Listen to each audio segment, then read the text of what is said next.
Firstly, let me welcome especially our speaker for this evening, Dr. Lakshmi Subramanian.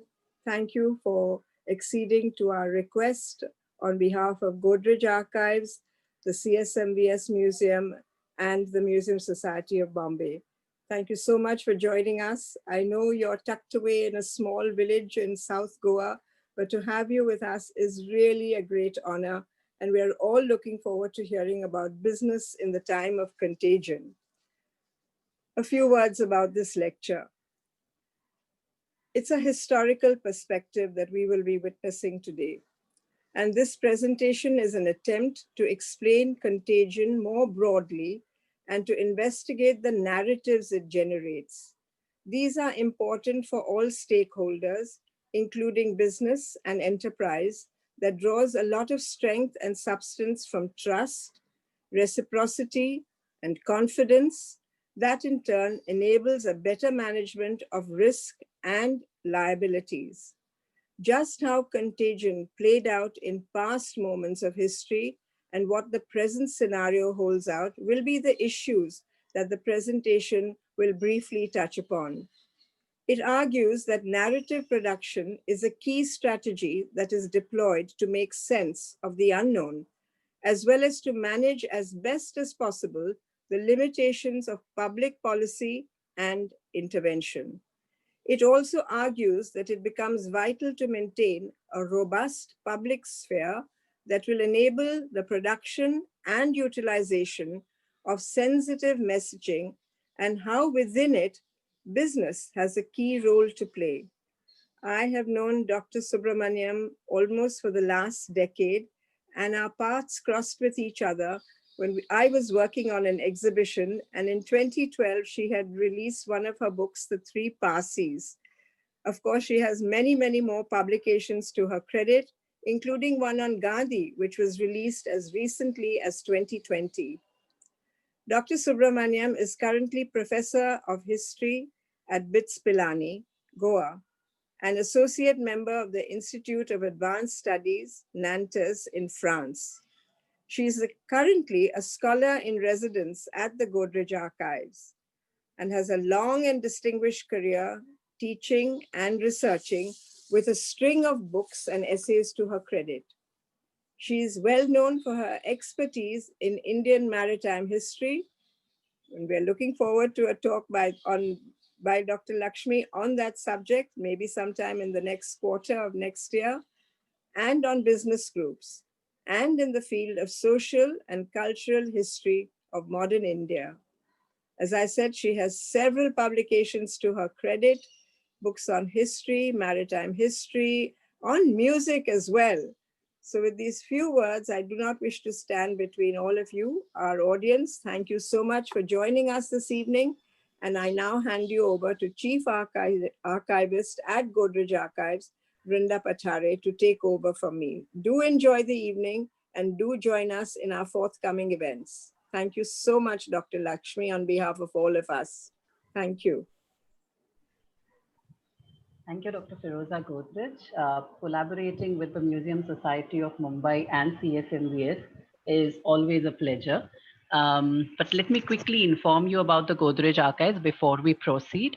Conceived in 1997 and formally started in 2006, Godrej Archives is a corporate archive preserving the history of 123 years old Godrej Group of companies. We archive histories of its products, manufacturing plants, and people, and making it available for research. Apart from preserving the collection for future, Godrej Archives also strives to communicate this history through exhibitions, publications, art installations, etc. We have also started the research fellowship since 2018 to encourage research in business history. Godrej Archives has also instituted an annual lecture series to make people appreciate the value of archives and popularize the subject of business history. And since 2006, we have been collaborating with the Museum Society and the CSMVS in this endeavor, and we intend to plan this soon. But this lockdown made us explore new possibilities of engaging with our audience through online talks, and we are once again happy to collaborate with the Museum Society and the CSMVS for our Thursday talk series, as we call it. But when we were planning this talk series, I just happened to discuss about the pandemic and the unprecedented times that we are all experiencing with Dr. Lakshmi Subramanian, who is also the scholar in residence, as Dr. Godrej had just now told you, at Godrej Archives, and where she is trying to discover the social lives of three objects. And these three products are chair, steel cupboard, and refrigerator. But we will talk about that later when we will plan the talk around that. But coming back to the pandemic, while discussing the way the pandemic has impacted us and the economy and the business, Dr. Lakshmi Subramaniam during our conversation offered really interesting insights by drawing parallel to the earlier catastrophic events such as these. And that's when I just casually asked her if she can share these insights with our audience as well. And to our pleasure, she agreed instantly. So thank you for that, Dr. Subramaniam. So now let me not stand between you and Lakshmi. So I would now hand over to Dr. Lakshmi Subramaniam. Let me first thank my organizers, Godrej Archives, and especially Vrinda, who has been instrumental in having me say yes to the idea of the talk. To share with you some ideas that I've been more recently thinking about in relation to business and crisis of all kinds. I also want to place on record my acknowledgement to the writing seminar that I organized in Bits Pilani, Goa, structured around the theme of contagion, and where interaction with students was really productive and helped us, I think, all of us to think through contagion and the extraordinary narratives that contagion has actually produced in the last 9 months. I'd like to start this talk by setting off a few caveats in place. Many of you probably are aware that my understanding and research in business practices has been rooted more in the historical past than in the present. I'm more comfortable working with the 18th and 19th century rather than in the contemporary moment that I find myself in. And this is for two reasons. A, I'm still developing my expertise, but B, and I think this is more important, as a practitioner of history, I'm always a little uncomfortable drawing insights from an archive that is in many ways in the making. And when you do not have the necessary objective distance between what you experience and what has been represented and what is written about, and because the objective distance is not really present between the phenomena and its representation, I'm always a little uncomfortable about saying anything with any degree of certitude. However, I'm also responding to the realization, conceptually and experientially, that contagion as a phenomena, and I'm thinking of contagion not just as an epidemiological phenomena, but as a deep social one, has always had a story to tell and is a narrative in itself, and that generates narratives, thus constantly yielding an expanding repertoire of facts, fiction, interpretation, and analysis. So, given this, there is a pressure, I think, on all of us to make sense of the unprecedented times we live in, to try and make meaning of the crisis that we find ourselves in, and to reckon with the fact that it is a time, or it is not a time, when business can be as usual. Business cannot be as usual, and business, any business, all business, is forced to adapt to the rhythm of the disease, of the narrative that the disease has thrown up, its duration, and its containment. At the outset, let me start by suggesting that I'm not looking at any particular sector of business or at a specific industry or drawing up a balance sheet of losses and liabilities during 2020, the year of the pandemic. I'm instead reflecting on what contagion does to the basic principles that animate our social existence: trust, social reciprocity, on which all business rests, and yet also forcing me to consider what it is about uncertainty that fuels what observers call the animal spirit of business. So there is trust and reciprocity on the one hand, which is crucial to any kind of business activity, any kind of social activity indeed, but there's also the very reality of trust, of uncertainty, of risk taking that seems to be so important for successful business. So how do these two things square up, particularly at a time when the disease and when representation of the disease seems to have a life of its own. Logically, we know that business and entrepreneurship is organized to deal with risk taking, to deal with uncertainty, in order to make that leap of faith to a higher level of productivity and profit realization. And yet, there is this massive outbreak of uncertainty which business is being forced to deal with and cannot be oblivious to. So, how does one study this apparently contradictory phenomena? Do we have any examples from the past? Are these illustrations from the past completely anachronistic and unrealistic? Or is there something valuable in recalling those historical examples and thereby revisiting issues of trust and reciprocity, issues of what is represented and what is not, and what kind of stories that were told of the past? How do we insert those older stories within the larger narrative of Contagion today? That follows always a very formulaic storyline, replete with conventions of finding the origins, its pathways of transmission, of stigmatizing certain people, certain communities, certain groups, and of representing the virus as a malignant entity that is designed to end the world, thereby making it hypervisible. How do we think about the stories on Contagion then and now? And do we have to really look at these stories carefully? Because what is the ulterior rationale behind these stories? Unless we can look at the narratives more carefully, unless we can halt the narrative or punctuate it, there is really no hope of restoring, I feel, a degree of cautious optimism and of faith in a social contract that is ultimately so crucial for good, robust business. My first subsection is looking back, history's lessons, question mark. Can we look at history for lessons is the question that I start with. To look for historical lessons is not always easy.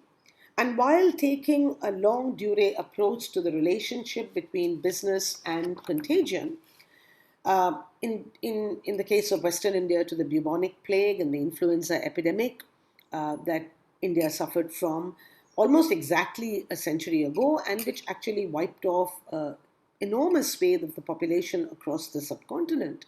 When we look at this, we also have to confront the fact that the influenza epidemic in particular did not yield a rich historiographical harvest. Thus, the impact of the epidemic was no doubt devastating. According to David Arnold, an important historian of epidemics, the 1918-19 influenza epidemic in India cost at least 12 million lives, more than in any other country, caused widespread damage to the economy, to infrastructure, and yet, unlike our present experience today, it did not generate the same, or apparently did not generate the same narrativization, and very quickly became a forgotten pandemic. So we don't really remember the influenza pandemic as deeply and densely as we could have. Very little was recorded visually or textually, and historians have tried to explain this lacuna. And most of them have suggested that while India was exposed to influenza as a global event, the effects of its involvement in the Great War, the influenza episode in India was somehow inflected by local events and processes, and therefore its telling followed a very unusual trajectory. Thus, the impact of the disease was somehow overshadowed by the prior encounter that Western India had with bubonic plague, by military recruitment, the war, by food shortages, by price rise that pushed India to the brink of famine. So somehow this particular influenza epidemic did not sort of generate or was not foregrounded quite in the same manner and sort of got subsumed within a larger narrative of political unrest, economic discontent, leaving little trace of the epidemic or of its impact on society and economy. My intention is not to contest this, but to merely suggest that it might not be, after all, a case of underrepresentation alone, but it might be a case of a very alternative narrative strategy that had its own logic and rationale in which stakeholders participated almost subconsciously, making it a forgotten pandemic, but not actually combating it with the kind of proactive energy that it required. Following Priscilla Wall's conceptual framework of the outbreak narrative in a brilliant book on contagious cultures, I would therefore surmise, and this is my argument, that like all outbreak narratives in the past and in the present, the influenza epidemic too threw up its formulaic conventions and subplots. And it perhaps remains for us to go back and excavate those traces and conventions and study them in context. So we might, in fact, find that the so called under narrative argument may, in fact, be a red herring. It's only when we go back and parse what little narratives that the influenza epidemic left behind that we could perhaps consider how government, the colonial government in that case, business, Indian business, emerged as stakeholders, in the production of the outbreak narrative, and in fact molded it in a particular way that certainly had larger implications for looking at contagion, not merely as an epidemiological phenomena, but as a social one. And this is very important then, and this is very important now, because I think looking at contagion carefully has implications for business then as it has now. A lot of what I therefore now say is more of a hunch. It's like a kind of, tentative hypothesis that I'm playing with. And I want to say, therefore, that there is a way in which the epidemic story in Bombay was framed. There is a way in which the epidemic narrative in Bombay deployed certain narratives and deployed certain tropes and certain conventions that were clear in the official reports that we have, that are clear in the reports that we have of the government extolling the business communities, the reports that we have about civil society coming forward to help the community. And these narratives actually are very important, because these narratives are not just important because they tell you what the business community or what civil society did, which it certainly does tell you, but I think they also happen to be important elements in the production of a larger narrative that then makes contagion a social phenomenon. And it's not just about disease, it goes far beyond disease, goes far beyond causes of disease, goes far beyond medical diagnosis, but it actually touches upon sections or issues of social and sociological relevance that therefore makes contagion much more than an epidemiological phenomenon. We could certainly find parallels in today's situation, even when there are important divergences, as several prominent stakeholders, including business personalities, come forward in informing public policy decisions about planned unlockdowns and in bringing back the economy on its rails. It might therefore be a fruitful exercise, I suggest, to reflect closely on how contagion then and how contagion now has generated a narrative that foregrounds business priorities in a time of unprecedented crisis. My next section is representing the epidemic and responding to its fallout. Like all contagion, the influenza epidemic too followed a formulaic plotline of origins, conditions for incubation, pathways of transmission, and the need for containment. The virus was projected as virulent and capable of rapid spread, with an enormous potential for creating damage, indeed of apocalyptic proportions. Medical reports of Europeans and Indians alike spoke of the rapidity of the spread of the virus, the number of its victims, its total fatalities reaching a virulence before which even plague, the dreaded plague, kind of receded into insignificance. From Bombay, Punjab, central provinces, horror stories poured in, emphasizing the vulnerability of the human species to the attack from the virus. F.G.N. Stokes wrote as incomparably the most violent outbreak of disease of which we have any knowledge. The ravages of the disease were seen at their worst. Stokes wrote, in the villages where the complete helplessness of the people, combined with scarcity of food and clothing, produced a calamity which baffles description. The Sanitary Commissioner of the Punjab painted an equally grim picture, this time around of the pathetic infrastructure that rendered it impossible to confront the disease. The hospitals were choked so that it was impossible to remove the dead quickly enough to make room for the dying. The streets and lanes of the cities were littered with dead and dying people. The postal and telegraph services were completely disorganized.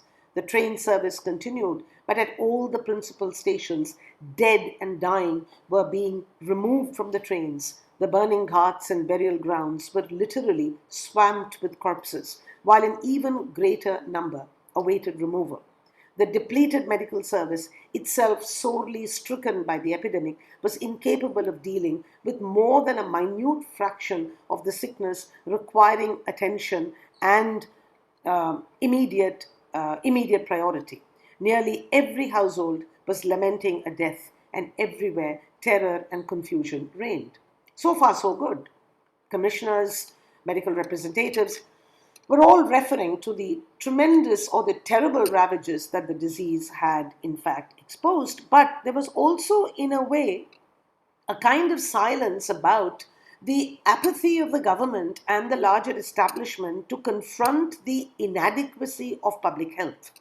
So, what we find is that the reports stopped short and did not generate the kind of action from the colonial government that remained completely indifferent to either medical intervention or to the overhauling of the public health infrastructure. Instead, what was reiterated time and again was that the peculiar conditions in India, especially Bombay, that made it especially hospitable to the virus. So, I'm not suggesting that medical commissioners and sanitary inspectors and health commissioners were arguing that the disease was indigenous, but or that the disease did not have larger origins in global pathways of transmission. But there was a way in which it was reported that somehow made India and India's poor particularly hospitable incubators. So there's a way in which the narrative foregrounds the specificity of India, the specificity of India's poor in the virulence of the disease, which of course is magnified beyond all description. So this is important, the trope of the disease being malignant, and in which there are certain aspects of human action that play a part, is completely, it is in contrast to the complete lack of regard or concern about existing available infrastructure. So, in Dr. Turner's graphic words, Bombay during the month of June may be compared to a huge incubator with suitable material already prepared for the insemination of germs of disease. The temperature, moisture, material in suitable conditions. An overcrowded city with large working class population living in conditions which lend themselves to the rapid spread of disease, either insect-borne or from personal contact, should be introduced. Now, as I said, this is not to say that the colonial administration or medical establishment was saying that the epidemic was indigenous to India. There was no doubt it had traveled along ports and sea channels, and the global dimensions of the pandemic were never lost. But in the narrative that was produced, it was the local peculiarities that was always played up. It's interesting to note that in the early stages, the local situation also made it impossible for them to think about quarantines or even improving existing facilities. Thus, a constant and a recurrent motive in the representation of the epidemic and its social fallout was the praise showered on civil society, notables and business who came forward to help the city just when the state government retreated. So the state government was very happy to talk about the inhospitable conditions, the squalor, the squalid conditions of the poor, the resistance of the poor to sort of listening to any advice, and the countervailing sort of recurrent motive was the enormous praise and appreciation showered on business communities who came forward to help. And I'm not saying here that the business communities or middle class civil society did not intervene. They did come. They did come forward to organize relief communities, distribute food and medicine. And in Bombay, you had a number of organizations that did yeoman's work. And I'm thinking of Mridula Ramanna's very good work on this. So much so that the government of India was rather smug and came forward with sort of condescending reports saying that never perhaps in the history of India did the educated and the fortunately placed members of the establishment, the business community, come forward to help in large numbers to help their poorer brethren in times of distress. So a constantly positive gloss and spin was put on the fact that finally the disease had helped middle class Indians and particularly business groups to mobilize and this kind of mobilization was seen as a political lesson that the colonial state in its apathy seemed to promote. So history, it was declared by the Sanitary Commissioner of Bombay, has shown that the loss of life through epidemic has actually become an important factor in awakening a public health conscience among educated Indians and businessmen. The appalling mortality of 1918 would not have been in vain if it inculcates in the minds of the general public the dire necessity for public health reform and for taxation to meet essential expenditure. What do we make of these kinds of reports? What does such an outbreak narrative and its course actually suggest? For long, historians have correctly surmised that one of the many reasons for the eclipse of the influenza casualties was the long-term spiral of India's famine-related death and malnutrition, the preoccupation with the wars, and the national movement. However, the outbreak narrative, as it unfolded, I think, warrants a closer attention. And because, if we are to make sense of how business and civil society actually responded to contagion, and of the way we are responding to contagion now, the contexts are very different. We have an independent state in power, and yet there are similarities.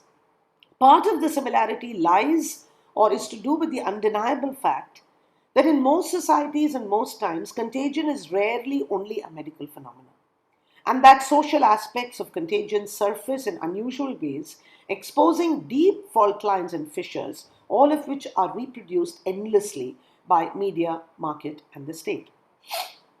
Excuse me. Much of the emerging colonial discourse on disease and epidemic, plague or influenza, raised the bogey of the poor as carriers of disease. There's a strong similarity here. The colonial state developed the idea of the culture of poverty, which allowed them to accuse the poorer sections of the population for the problems of ill health and disease. Simultaneously, it spoke of the efforts, as I've just said, of the efforts of middle class and business elites to emerge as major philanthropists who happen to work in close union with voluntary agencies. And I'm thinking of Bombay Sanitary Association, the Social Service League, the Anti-Tuberculosis League to deal with the crisis. However, being a historian who would like to read both along and against the grain, and if I were to read this cynically, I could also suggest that these acts of public welfare and intervention were not value neutral, and that these were also to regulate the lives of workers lest they went on endless hartal and strikes. In terms of actual material provisions, social service leagues were set up for workers, particularly for the Tata Mills and the Karim Bhoi group, and this definitely was an important step in the evolution of labour policy. But it needs to be kept in mind that mortality rates were disproportionately high among the poor and the labouring poor, even as industry did extraordinarily well in the interwar years, as we know. We also know that the entire Ahmedabad mill strike was also on the basis of the plague bonus that Gandhi then tried to negotiate. So, I'm saying, following the work of Priyanka Srivastav, that plague outbreaks, epidemics of influenza, actually produced a discourse on workers' well-being and in fact reinserted the connection between poverty, uncleanliness, and disease. Reports by individual leaders, as well as by the Royal Commission on Labour in India, emphasize the squalid conditions of working class residences, excuse me, and the general lack of vigour among the city's working class and poor. Without suggesting that these were imagined conditions, and I'm not saying they were constructed facts, I'm just suggesting that narratives on contagion have an enormous traction to perpetuate conditions of inequity and stigmatize sections of the population that in the long run are not conducive to business. Public health remained woefully neglected then as now. Very few decisive steps were taken to ameliorate living conditions for labour, and the much needed compact between state, business, and labour was not realised. Thus, I argue that the understudied influenza epidemic and its impact on business and labour program could be profitably analysed through the optics of the outbreak narrative that may help us question the assumptions about the epidemic and the amnesia of it that followed. That brings me to my final section, the history of the present, COVID-19 and India. The fact that we live amidst unprecedented conditions of uncertainty make it difficult to estimate the scale of damage that the pandemic has produced in our social and socio-economic lives. And yet we cannot be impervious to the nature of the messaging that we have heard, to the ways in which myth and science have been braided to create a particular mode of understanding the virus, how a narrative of stigmatization and scapegoating has come to prevail, and warlike metaphors and spectacularization of phenomena has come to inform the way in which we look at the situation. The creating of others, minority communities and migrant labor, both favored scapegoats, as willful defaulters and subsequently demonizing them was an obvious strategy in the first months of the pandemic and utilized by the government to bail itself out during a period when it was clueless to confront the problems of a non-existent public health infrastructure in several states of the Union. Bihar was an obvious one. When messaging was mixed, communication was inconsistent, intervention measures were hopelessly lacking, leaving millions of migrant workers traumatized and left to fend for themselves. It was here that the ruling establishment reiterated the social dimensions of contagion, no longer just a disease, but in every respect a social disease, something it could fully capitalize on to play to the fears and myths of the consuming citizenry. What came out to play was a formulaic, spectacular plotline, identifying an emerging infection, tracking its pathways of dissemination, chronicling scientific research to contain the disease, and thus develop and amplify an outbreak narrative that often hampered the more pressing task of social healing and restoration of trust. In the initial stages, when the government imposed a severe lockdown without any prior preparation or warning, the narrative was a hodgepodge of quasi-scientific phenomena, pronouncements of allegations against groups and communities that were faulted for improper behavior, of invoking traditional myth and remedy against the infection, and of staging political brownie points against those states where the opposition was in power. The consequences were disastrous, but spectacular, providing endless media space for speculation and infotainment that served the sinister purpose of keeping the citizenry in hostage, confused and frightened. Meanwhile, there were endless programs on scientific opinions and their review by interested parties across the political spectrum, some adhering to herd immunity and to demands for removing lockdown, others warning the government of runaway rates of infection and spikes, and of keeping the lockdown measures more or less intact. On paper, the government insisted that the time had been profitably used to ramp up testing facilities and hospital services. On the ground, if anecdotal evidence is to be believed, the government remained clueless and mired in bureaucratic tangles. Some states, apparently and evidently, did better than others, producing additional narratives of containment and contagion, most of which revealed fault lines of community and class. The state of the vulnerable remained as abject as ever, with very few publicists coming forward as spokespersons to tackle critical issues of law, labor, and protection. Under these conditions, what must the role of business be? What kind of role can it assume? There is no doubt that business by default has to exist within a trust of culture, reciprocity, and support of larger society of workers and consumers, of governments and the public. And therefore, it behoves on business to come out and make a stand. And they have to an extent. There were influential leaders like Rahul Bajaj or Kiran Mazumdar Shah who intervened in the debate on lives versus livelihoods very strongly and came out actively, proactively on concerted national and international action to combat the crisis and change the narrative on borders and immunized communities. Inside the House of Tata, there was an imaginative reconstruction of business and sort of reiterating the commitment to values of integrity, simplicity, but also innovation and social responsibility. This was a time to support innovation, Ratan Tata mentioned in his speech, and not dismiss some, invention as somehow being outlandish and far out, but something we have to constantly look at. The House of Godrej too has expressed sentiments of faith and resilience in their own operations and earmarked a number of initiatives for support and relief, stepped up their products in relation to refrigeration, so important for vaccination. These have been important interventions, but maybe not entirely adequate, given the enormity of the crisis we all face. On the other hand, and this is where I stand, if India is true to form, an Indian business that has, from experience, drawn on, remarkable strategies of resilience, it has drawn from experiences of scarcity.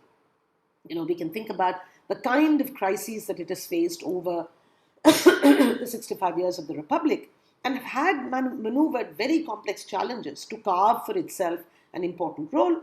I'm sure that it can now come forward with a more proactive program of fair and ecological and environment-friendly initiatives and can in fact think about addressing larger implications of contagion, not just think about it as a blip for the moment that can be magically waved away by the wand of a vaccination, but somehow to try and help dissolve what I call social morbidities that the epidemic has reinforced. We've heard about comorbidities constantly, but what about the social comorbidities that the population faces? It is here, I think, that business has to come up with an alternative narrative that can refocus on the asymmetries of power and economic resources, reconceptualize development, that is to think more responsibly about social and ecological redistribution and on universal healthcare. Unless we have a sensitive story in place and we say it well, I'm not certain at all that we or the world would have learned any lesson from this pandemic. To step back and tease out the raison d'etre of any dominant narrative that we hold sacred is probably the crucial need of the moment, and we can only hope that significant stakeholders like business will show us the way. Thank you very much.